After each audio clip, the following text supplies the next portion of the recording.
जिंदगी शर्मिंदा है, जिंदगी बेबंदगी शर्मिंदा है। यहाँ हम सब मुसाफिर दिल ना लगा, अहले दिल की नजर से रूह करता जा,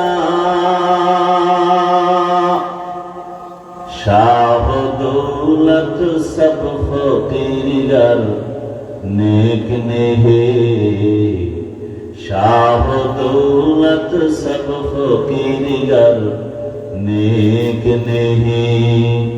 जिंदगी में बंदगी तू करना है, जिंदगी पे बंदगी शर्मिंदा है, जिंदगी पे बंदगी शर्मिंदा है। दुनिया नामक ग्रह আল্লাহ বানানোর আগে আল্লাহ পাক সিদ্ধান্ত নিলেন একটা ঘর বানাবেন জমিনে, প্রথম একটা ঘর। জমিনটা বানানোর সূত্র হলেই আল্লাহ সে ঘর বানাবেন। নাম কি? জোরে বলেন। ইন্না আউওয়ালা বাইতিন উযিআ লিন-নাস লাল্লাযী বিবাক্কাতা মুবারাকান ওয়া হুদা মুবারাকান ওয়া হুদাল লিল-আলামিন।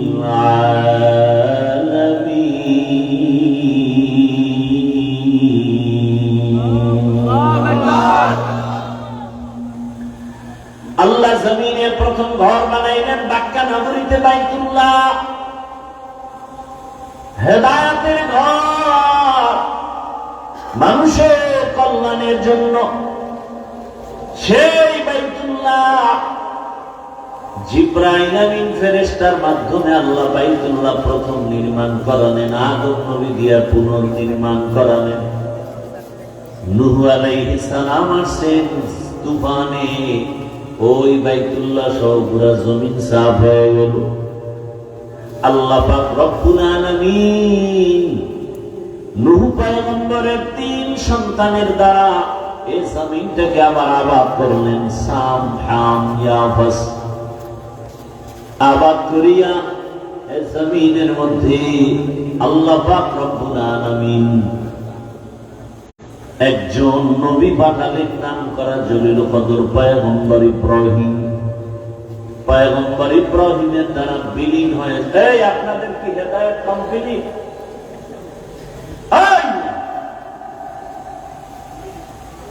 একজন মানুষ জরুরতে উঠতে পারে একসাথে।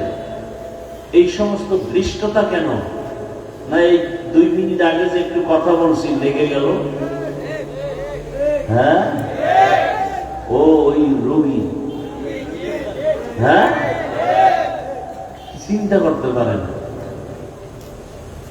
বয়ান তেমন বেশি রাত তো আর হয় না। এটা কেমন বরকতি প্যান্ডেল যে বসার সাথে সাথে গুনানো, আবারও আসতে। এই প্যান্ডেলের এত দাম। এরকম একটা মজলিস আল্লাহ নিজে ফেরেশতা দিয়া আরশে আজিমে বর্তমানে মিলাইয়া আমাদের গুণগান গাইতেছেন। আমরা কত ভালো বিনিঘর আল্লাহকে প্রশংসা করতেছেন।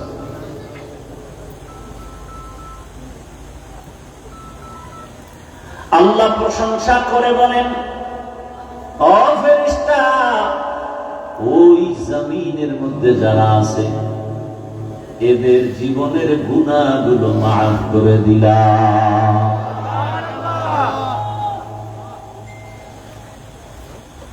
তো ইব্রাহিম আলাইহিস সালামের দ্বারা কাবা পুনর্নির্মাণ করা হলো। সহযোগী কে? ওই বাইতুল্লাহ বানালেন ইব্রাহিম আলাইহিস সালাম। এমন সময় আছে মানুষগুলো মূর্তির পূজা করে। যার ঘরে আছে বাবাও মূর্তি পূজা করে। ওই দেশের বাহাদুর নমরুদ মূর্তি পূজা করে।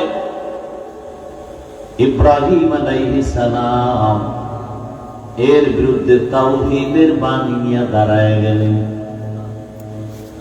আল্লাহর হুকুমে হিজরত করে ফিলিস্তিন চলে গেলেন। আল্লাহর হুকুমে কাবা নির্মাণ করে হজের এলান দিলেন। ওই বাইতুল্লাহ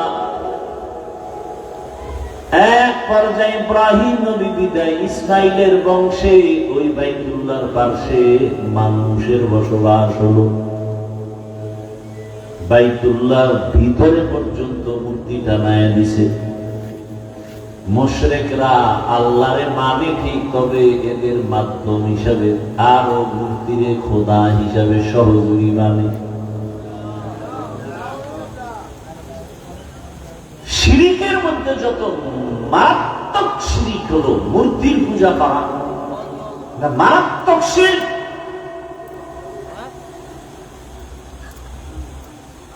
এই মুশরিকরা বাইতুল্লাহরও সম্মান করে। কেমন সম্মান? কাপড় চুপুর নিয়ে যায় না, উলঙ্গ নারী পুরুষ একসাথে গিয়ে তওয়াফ করে। কেন? আমাদের কাপড় চুপুর ভালো না, নাপাক। বাইতুল্লাহ এত দামি একটা ঘর, এই দামি ঘরের কাছে নাপাক কাপড় নিয়ে কেমনে যাইলেন? তাই চলো অতিভক্তি। একজনে ফাকরির বয়ান শুনে লঙ্গি খুলে বাঁধতে হয়েছে। সব হবে না গুনাহ? ছোট না বড়? এরা বাইতুল্লাহর পবিত্রতা রক্ষার্থে নিজেদের কাপড় ফালায় উলঙ্গ সম্মান করে। পশু কোরবানি করে। কোরবানি সব ধর্মে আছে। কোরবানি পাঠা বলি দেয় না, এমন পাড়া মারছে জিব্বা দেরার বাইরে গেছে। আছে না নাই? ইব্রাহিম নবীকে আব্বা তোমাদের মাথায় এত নষ্ট কেন? নিজেরা খোদা বানায়, আবার তারে নিজেদের হাতে বানায় তারে খোদা মানো। দুধ কলা দাও, ফল দাও, খাইতে পারে না। মশা মাছি আসে, তাও তারাইতে পারে না। তবু খোদা কত পাওয়ারফুল।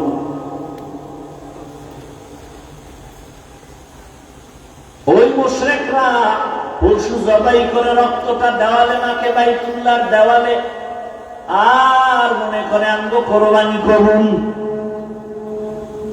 আল্লাহ আয়াত নাযিল করলেন। আমি যে আয়াতটা কুব্বায় পড়েছিলাম, লা ইয়ানালাল্লাহু লুহুমুহা ওয়ালা দিমাউহা ওয়ালাকিন ইয়ানালুহুত তাকওয়া মিনকুম। নবী আপনি জানায়া দেন, এ মুশরিকের দল, তোদের রক্ত তোদের গোশত আল্লাহর কাছে পৌঁছে না। পৌঁছে কি? হর কে দার খৌফে হকদার দিল মদাম জন্নতুল মাওয়া দেহত রামকাম জুজবা হকচি জে মখাজ ইনসো জা ফজলে উআ মস্তে দর জুমলা জাহা। আল্লাহ তাআলা জানায় দিলেন এই রক্ত মাখা চলবে না। কোরবানি চলে যুগে যুগে যুগে যুগে, কিন্তু আল্লাহ চায় বান্দার পশুর রক্ত নাকি অন্তরের তাকওয়া।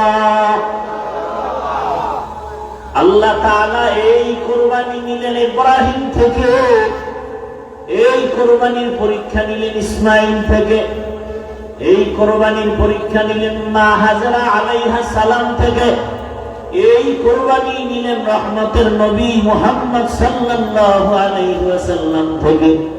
আল্লাহ নিজে বললেন, ইন্না আ'তাইনাকাল কাউসার ফাসাল্লি লিরাব্বিকা ওয়ানহার। হে রাসূল, আপনার রবের জন্য নামাজ আদায় করেন, কোরবানি করেন। কোরবানির আগে নামাজ না, নামাজের পরে কোরবানি। নাকি আগে কোরবানি? নামাজ আগে তারপরে কি? আল্লাহ বলেন ফাসাল্লি, নামাজ আদায় করেন, ওয়ানহার, এরপরে কোরবানি করেন। আমি আল্লাহ দেখবো না কে কত কেজি গোশত পাইছো, আমি দেখবো তোমার অন্তরের তাকওয়া।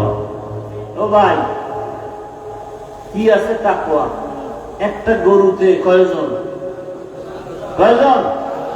বাঘে কত করে বলেন? 30,000। আচ্ছা, যদি আরো 500 টাকা বেশি লাগে দিবেননি? দিবেন না? 500 টাকা দিতে পারেন, 100 টাকার চামড়াটা কওমি মাদ্রাসায় আল্লাহর রাস্তায় দিতে পারেন না? এখানে তাকওয়া কম। কওমি মাদ্রাসায় কোরবানির চামড়াটা দিবেন, ওখানে এতিম অসহায় থাকে, কওমি মাদ্রাসায় দেওয়া ডবল সওয়াব। আসতে বলেন কেন? কাঁচা মনে করতেছেন না? কি আমার ইমান কাঁচা না আপনারটা কাঁচা? কি ভাবছেন? কি কওমি মাদ্রাসায় চামড়া দিবেন? কারণ পৃথিবীতে একটাই মাদ্রাসা, কওমি মাদ্রাসা, যেখানে সরকারের কোনো বরাদ্দ নাই, সব জনগণের হালাল ঘামের টাকায় চলে। পৃথিবীতে সেবামূলক যত সংস্থা আছে, মানুষের সেবা করার শ্রেষ্ঠ সংস্থা কওমি মাদ্রাসা। লক্ষ লক্ষ এতিম গরিবের বিনা টাকায় কিতাব দেয়, বই দেয়, জামা দেয়, কাপড় দেয়, খানা দেয়। হুজুরেরা বেতন পায় 5,000, 6 মাস বাকি। সেই মাদ্রাসার বিরুদ্ধে যারা কথা বলবে, ওরা নিকৃষ্ট অন্তর খারাপওয়ালা মানুষ। ওদের মতো খারাপ অন্তরওয়ালা কেউ নাই। আমি চ্যালেঞ্জ দিয়ে গেলাম, লিখে রাখো, কওমি মাদ্রাসায় কোরবানির চামড়াটা আল্লাহর রাস্তে দিবা, ডাবল সওয়াব, ডাবল সওয়াব। আমার এই চ্যালেঞ্জ পারলে কেউ গ্রহণ করো। সেবা সংস্থা বাংলাদেশে যত আছে, এর মধ্যে নির্ভেজাল সেবা সংস্থা, নিঃস্বার্থ কওমি মাদ্রাসা। লক্ষ কোটি টাকার খানা লক্ষ লক্ষ ছাত্রের পেছনে যাচ্ছে, আপনাদের সদকা, আপনাদের যাকাতের অংশ, ঠিক না? সরকারের 1 টাকা বরাদ্দ নেই। আর সরকার বরাদ্দ দিলে কি পরিমাণ গোড়া পর্যন্ত আইতে এর মাঝখানে কত যে বরকতি হাত ঢুকে যায়, তো আপনারা বুঝেন। তা আপনি 30,000 টাকা দিয়ে কোরবানির ভাগ নিলেন, 500 টাকা লাগলে দিতে রাজি। চামড়া দাম তো নাই, এখানে এক সিন্ডিকেট চলতেছে। সেটা আল্লাহর রাস্তে দিলে ওই চামড়ার টাকা এতিম ফান্ডে যাবে। প্রত্যেকটা কওমি মাদ্রাসায় অঘোষিত এতিম ফান্ড আছে, এতিম অঘোষিত ভাবে এতিম ফান্ড আছে। 1 টাকাও বিফলে যায় না। যদি কেউ তসরুফ করে, উল্টা পাল্টা করে, আল্লাহর গজব নেমে আসবে জমিনে। অতএব আল্লাহর উপরে ছেড়ে দেন, এত টেনশন কেন? 1 টাকাও নিবেন না, বিনা টাকায় চামড়া গুলো কওমি মাদ্রাসায় দিবেন। রাজি আছেন? হাত দেখান লাগবে, চেহারা দেখলে বুঝি না আমরা কোন দরবারের কুতুব।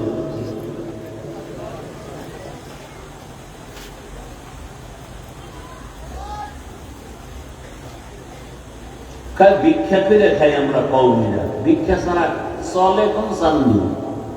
ভিক্ষা ছাড়া কে চলে? আমাদের ভিক্ষা হলো মানুষ আমাদের কলিজা দিয়ে দেয়, আমরা ভিক্ষা করি, ভোর রাতে মালিকের কাছে কান্না করি।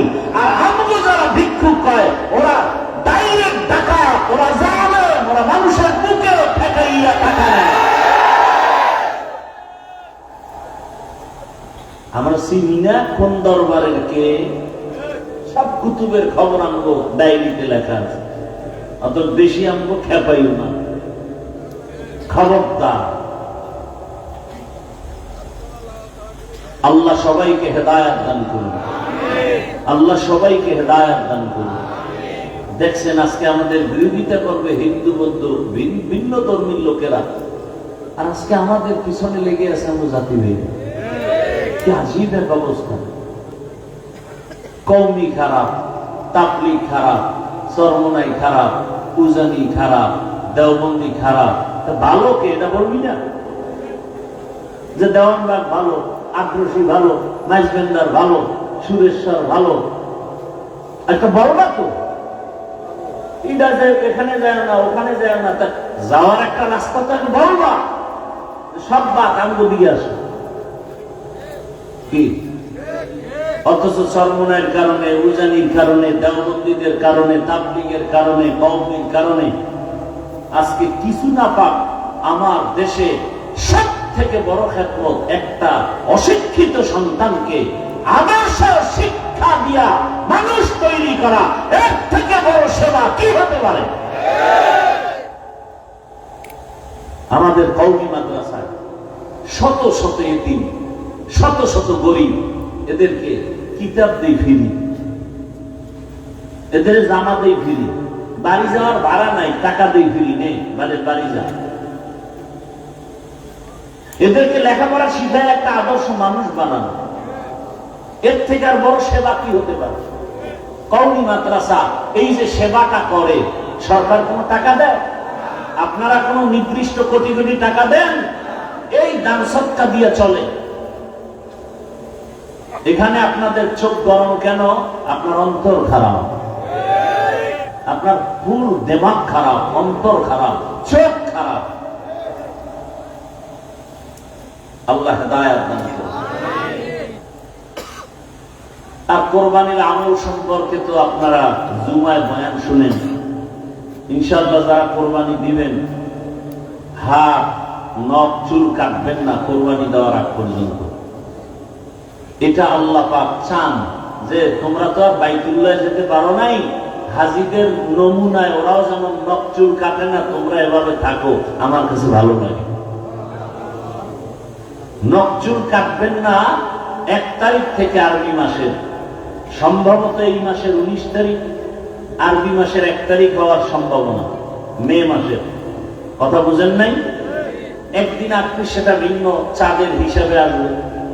ওদিন থেকে কোরবানির পশু জবাই করার আগ পর্যন্ত নখ চুল আর কাটা যাবে না। হয়তো 1 তারিখের আগে কাটেন, অথবা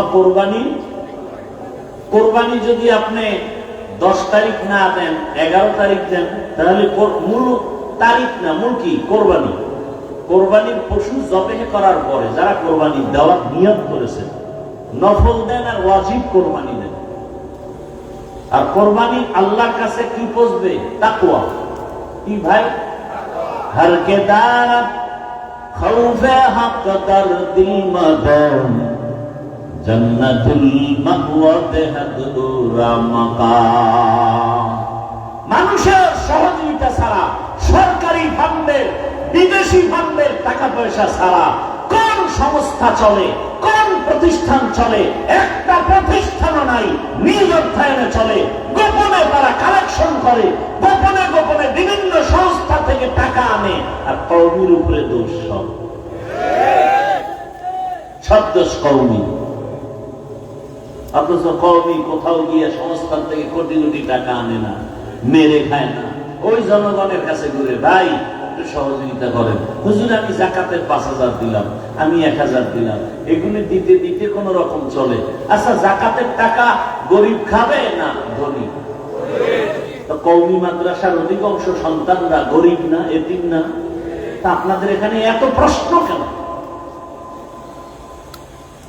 ওরা আগায় যেতেছে, আগাবাই, যত বাধা আসবে ততই আগাবে ইনশাআল্লাহ। এটা নিয়ম, বাধার কারণে আগাবে, আর কিছু না। এই আগানোর একটাই কারণ কি? বাধা। হাফিজুর রহমানের অজে যত বাধা দিবে অত বাধা। আমার উপরে উঠাইতে চাইলে পিছে লাগবে। ডেইলি আমার বিরুদ্ধে লেখো, আমার সম্মান আমার কমতে থাকবে না বাড়তে থাকবে? চরমনের বিরুদ্ধে যত লাগবা তত আগায় যাবে, এটা নিয়ম। জোয়ারের পানিতে বাদ দিলে পানির শক্তি কমে না বাড়ে, এটা নিয়ম। ইসলামের বিরুদ্ধে যত আন্দোলন করবা ইসলামের শক্তি আরো বাড়বে।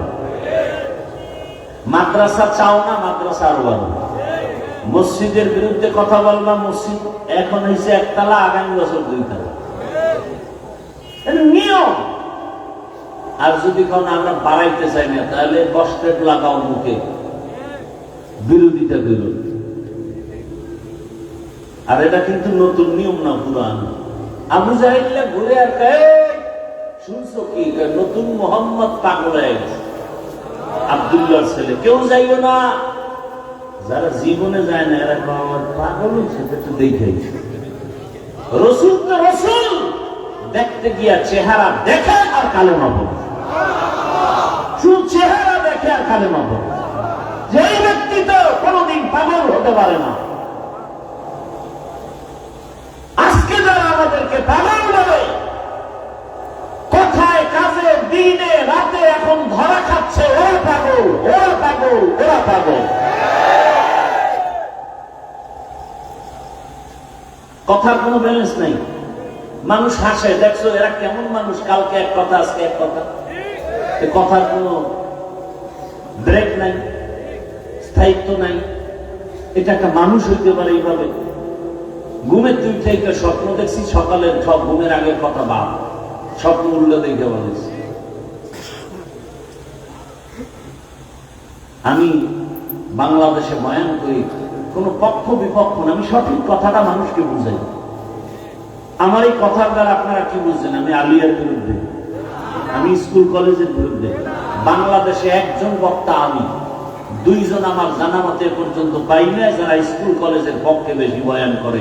আমাকে ছাড়া আমি কাউকে দ্বিতীয় পাইনি। আমার মতো কঠোর বয়ান কেউ করে না স্কুল কলেজের পক্ষে। চ্যালেঞ্জ, আমি আজও পর্যন্ত দ্বিতীয় কোনো বক্তা পাইনি। আমি যেমন বলি স্কুল ছাড়বা না, কলেজ ছাড়বা না, ওখানে পড়বাই, কলিজা দিয়ে দোয়া করি ডাক্তার হও, ইঞ্জিনিয়ার হও, প্রফেসর হও, ওসি হও, ডিসি হও, এসপি হও, এমপি হও, মন্ত্রী হও, বেয়াদব হইও না। এই বয়ান সারা বাংলাদেশে চলতেছে, সারা বাংলাদেশ। আমাকে অনেক টুপিওয়ালারা বলছে, আপনি এই বয়ান এভাবে করেন কেন? এত তো মাদ্রাসার প্রতি উৎসাহ কমে যায়। আপনারা বাড়ান, আমি এক্সারসাইজ করতেছি। সবাই তো এক্সারসাইজ করে, আমি এক্সারসাইজ করি। তার মানে কি মাদ্রাসার বিরুদ্ধে? উল্টা বুঝেন কেন? ভাওনা বুঝতে পারেন? আল্লাহর কাছে তাকওয়া বুঝবে। এরে আমার যুবক, ওই তাকওয়া মানে আল্লাহর ভয়। বেশি বেশি তসবিহ জানার নাম তাকওয়া না, গুনাহ থেকে নিজেকে বাঁচাইয়া রাখার নাম তাকওয়া। সামনে আমাদের তাকওয়ার পরীক্ষা আসতেছে, কোরবানি। সময়ের কোরবানি, জানের কোরবানি, মালের কোরবানি। 5 ওয়াক্ত নামাজে সময় লাগাইয়া নামাজ আদায় করো, কোরবানি। আল্লাহর জন্য সময় দাও, মা বাবার পেছনে সময় দাও, সওয়াব দাও, কোরবানি। আলেম ওলামার পেছনে সময় ব্যয় করো, কোরবানি। ভালো মানুষের কল্যাণে কাজ করো, কোরবানি। এই জন্য তোমার স্কুল ছাড়া লাগবে বলি না, মাদ্রাসায় যাওয়া লাগবে বলি না, তাবলীগ করা লাগবে বলি না। বরং তুমি তাবলীগ করো আর না করো তোমার ব্যক্তিগত ইখতিয়ার। আমি চাই তুমি ডাক্তার হও, তবে নেককার ডাক্তার। আজকে ডাক্তার জাকির নায়েক সাহেবের এত সুনাম কেন? টাকার গরমে, ক্ষমতার গরমে না, তার মধ্যে আছে আল্লাহর ভয়, আর আছে দ্বীনের জন্য কোরবানি। কি অতসঙ্গ তাসলিমা নাসরিন নাম কেউ শুনতেই পারে না, এও তো ডাক্তার। আর জাকির নায়েকের কত সুনাম, কে না চিনে তার নাম, কে না জানে? সম্মান দেয়ার মালিক কে? না টাকা? টাকা দিয়া সম্মান কিনলে প্রথমে ফুলের মালা, ফাইনালে জুতার মালা। আর আমার আল্লাহর দেওয়া সম্মান কোরআন কারণে, রসুলের আদর্শের কারণে। আগের এমপি সাহেবরাও কইতো, হাফিজ ভাই দোয়া চাই, এখন ওইভাবে আসি। এখন নতুন এমপি সাহেবরাও কয় হাফিজ ভাই দোয়া করি। কি সম্মান কে দিছেন? আল্লাহ দিছেন। আগেও যেমন বয়ান করছি এখনো করি, ওই একই লাইনে করি। বাবা 5 বেলার নামাজ পড়ো, মা বাবার দোয়া নিয়ে চলো, আলেম ওলামাদের পরামর্শ নিয়ে চলো। মনটাকে একটা কথা বুঝাবার আগেই কিন্তু বলেছিলাম যে তোমার মতো যুবক জেনারেল লাইন স্কুল কলেজে পড়ে নামাজ পড়ে, তুমি পারো না কেন? র্যাব আর্মি পুলিশ বিডিআরের চাকরি করে নামাজ পড়ে, তুমি পারো না কেন? একটাই প্রশ্ন নিজের বিবেকটাকে করো। ও আমার যুবক, তোমার মতো যুবক রাস্তায় গাড়ি চালায় নামাজি, তুমি পারো না কেন? আল্লাহর কাছে তওবা করো। ও মা বোনেরা, আপনাদের ধন্য জীবন। আপনারা হাজরা আলাইহিস সালামের মতো দামি নারী, ফাতেমা রাদিয়াল্লাহু আনহার মতোই নারী, খাদিজা রাদিয়াল্লাহু আনহার মতোই নারী, মারিয়াম আলাইহিস সালামের মতোই নারী, ফেরাউনের বিবির নাম কি? আসিয়ার মতোই আপনারা ধন্য নারী। এত বড় বেঈমান ফেরাউনের ঘরে থাকি আসিয়াও আমার জান্নাতি হয়ে গেলেন। নবীজি বলেন হাসরের দিন জান্নাতে আসিয়ার সাথে মুহাম্মদের সাথে আলাদা বিবাহ হবে। ও আম্মা জানেরা, আপনার মতো কত মা কত বোন এখন আছে পর্দা করে নামাজ পড়ে নাই। আপনারা কেন পারেন না? মার্কেটে ঘুরেন কেন? মরণের ভয় কি নাই? আল্লাহর কাছে তওবা করেন, মনে মনে তওবা করেন। আর বেপরদায় চলবেন না, নামাজ ছাড়বেন না, স্বামীর মাল নষ্ট করবেন না, খেয়ানত করবেন না। সন্তানটাকে নেককার ডাক্তার বানাবেন, নবীজির আদর্শওয়ালা নেককার ইঞ্জিনিয়ার বানাবেন, নবীজির আদর্শওয়ালা নেককার প্রফেসর বানাবেন। সন্তান ডাক্তার হবে, কোরআন পড়বে, নামাজ পড়বে, মা বাবার জন্য দোয়া করবে। এমন নেককার সন্তান রেখে যান। ও যুবক, তুমিও তওবা করো, আল্লাহকে মনে মনে বলো। আর দাড়ি কাটবা না, নামাজ ছাড়বা না, বেপরদা চলবা না। আল্লাহর মহব্বত নিয়ে, তাকওয়াওয়ালা জীবন নিয়ে গুনাহমুক্ত থাকবা। উলামায়ে কেরামের পরামর্শ, শিক্ষকের দোয়া, উলামায়ে কেরামের দোয়া, মা বাবার দোয়া নিয়ে নবীর তরিকা মেনে ডাক্তারি পড়ো, ইঞ্জিনিয়ারিং পড়ো, বাধা নাই। আর দাড়ি কাটিও না, নামাজ ছাড়িও না, বেপরদায় চলিও না। আল্লাহর কাছে তওবা করো। মুরব্বীরাও তওবা করেন। আপনার মতো কত বুড়ারা মসজিদে গিয়া নামাজ আদায় করে, আপনি পারবেন না কেন? আল্লাহর কাছে যদি খাঁটি অন্তরে তওবা করতে পারেন, জীবনের গুনাহ মুহূর্তে মাফ হয়ে যাবে। আল্লাহ আমাদের তওবাওয়ালা জীবন দান করেন, তাকওয়াওয়ালা জীবন দান করেন। আমিন। আলহামদুলিল্লাহি রাব্বিল আলামিন, ওয়াসসালাতু ওয়াসসালামু আলা সাইয়্যিদিল আমবিয়াই ওয়াল মুরসালিন ওয়া আলা আলিহি ওয়া আসহাবিহি আজমাইন। ইয়া আরহামার রাহিমিন, ইয়া আরহামার রাহিমিন, ইয়া আরহামার রাহিমিন। রব্বিরহামহুমা কামা রাব্বায়ানি সগীরা। আল্লাহুম্মা ইন্নাকা আফুউন কারীম তুহিব্বুল আফওয়া ফা'ফু আন্না। আল্লাহুম্মা ইন্না নাসআলুকা রিযাকা ওয়াল জান্নাহ ওয়া নাউযু বিকা মিন সাখাতিকা ওয়ান নার। اللهم إنا نعوذ بك من البرص والجنون والجذام وسيء الأسقام।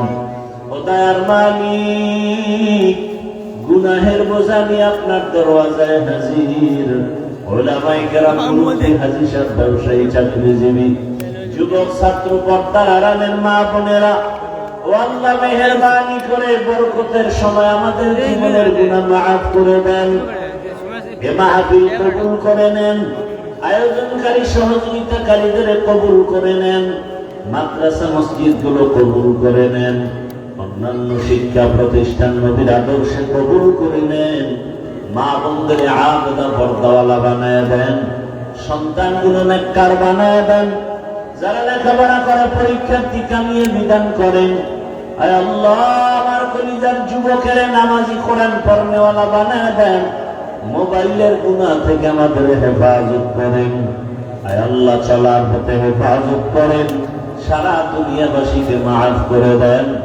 প্রবাসে যারা আছে আমার দেশের সবাইকে হেফাজত করেন। আয় আল্লাহ, বাংলাদেশ শান্তির দেশ বানায় দেন। আয় আল্লাহ, দেশের জন্য, ইসলামের জন্য যারা জীবন দিল তাদের মাফ করে দেন। এখনো যারা চেষ্টা করে কবুল করে নেন। আয় আল্লাহ পরস্পরে হিংসা দূর করে ইখলাস ও তাকওয়া দান করেন। ঘরে ঘরে সুন্নতের বাতি জ্বালায় দেন, সুন্নাত ওয়ালা ইজ্জতের জীবন দান করেন। নবীজির রওজা মোবারক বাইতুল্লাহ জিয়ারতের জন্য কবুল করে নেন। যারা গিয়েছে তাদেরও কবুল করে